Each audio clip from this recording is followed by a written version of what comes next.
তদন্ত রিপোর্টও একটা আমরা তৈরি করছিলাম, কিন্তু সেটা আমরা এখন পর্যন্ত সেটা আমরা ওই সময় দিতে পারি নাই, কারণ আমাদেরকে বের করে দেয় তাদের সেই সময় বাহু বলে বা রাজনৈতিক শক্তির বলে।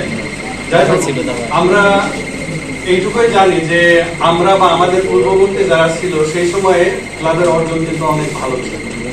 আমার মনে হয় না যারা শুটিং এর সাথে সরাসরি যারা শুটিং করে তারা ভালো বলতে পারবে যে তাদের সময়ের স্কোর আর এখনকার স্কোর, বাংলাদেশের স্কোরের অবস্থা।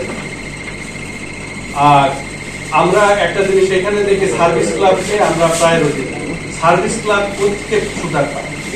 সার্ভিস ক্লাবকে কিন্তু বাংলাদেশের বিভিন্ন পাবলিক ক্লাব থেকে যে শুটারগুলোকে তৈরি করা হয় তাদেরকে সার্ভিস ক্লাব নেই। সার্ভিস ক্লাব কিন্তু শুটার তৈরি করে, হ্যাঁ তাদেরকে নারিশ করে, কিন্তু তৈরি করে বা খুঁজে নিয়ে আসে মানে সিভিলিয়ান ক্লাব, এবং এই সিভিলিয়ান ক্লাবকে কোনো প্রায়োরিটি এখানে দেওয়া হয়। হ্যাঁ অবশ্যই জানাবো, আমরা জানাবো, এবং আমাদের কাছে ডকুমেন্টেড রিপোর্ট আছে চাইবো। এবং ওই সময় একটা কমিটি করে, এবং ওইখানে পুলিশের একজন ডিআইজি ছিলেন, এক্স ডিআইজি ছিলেন, তারপরে একজন মানে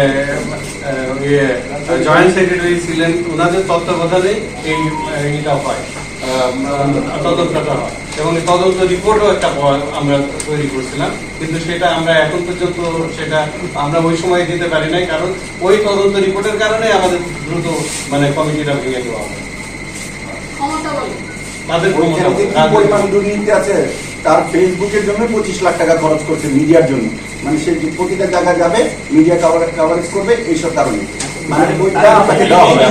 এটা না, ইভেন এটা পর্যন্ত হয়েছে যে এয়ার রাইফেল নিয়ে এসে বিক্রি করা হয়েছে, মানে পার্সোনালি নিয়ে এসে 9 লাখ টাকা 26 লাখ টাকা বিক্রি হয়েছে, এবং তার প্রতিষ্ঠানই করেছে।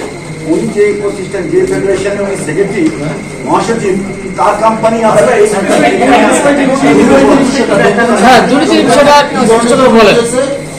উপদেষ্টার কাছে সেই দুর্নীতি করছে, ডকুমেন্টস গুলো আপনারা সাবমিট করবেন কিনা, আপনারা অধিকার চাইবেন কিনা,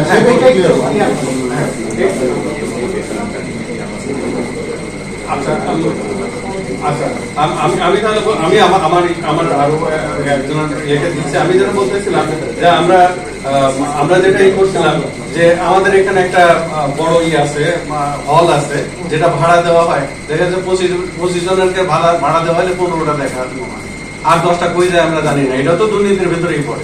তারপরে এই যে অবৈধ ভাবে অস্ত্র নিয়ে এসে বিক্রি করা, তারপরে তার একটা ট্যাঙ্ক ছিল, সেই ট্যাঙ্ক খুলতে দেয় নাই।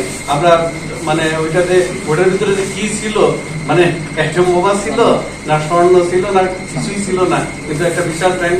এই ট্যাঙ্ক খোলা নিয়ে মানে যখন আমরা খুবই করলাম, শেষ পর্যন্ত আমাদেরকে তাদের, যেহেতু তার ভাই একজন মন্ত্রী এবং সরকারি ক্ষমতা, তাদের আমাদের কমিটিটা ভেঙে তারা ই করলো আর কি। তার ভাই শুধু মন্ত্রী না, প্রধানমন্ত্রী,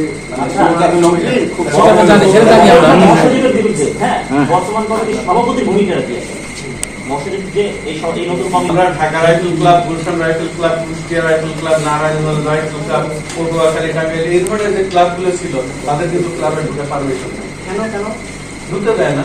সিরাজগঞ্জ রাইফেল ক্লাবকে জিজ্ঞাসা করা হয়েছিল, তারা বলছে যে এরকম মুসলিকান দিয়ে আমরা। তো যারা মানে খেলোয়াড় তৈরি করে সারা জীবন, যারা ভালো ভালো প্লেয়ার দিয়ে গেছে, তাদেরই এখন কি না, এই যে এখানে যারা করতেছে সব কিন্তু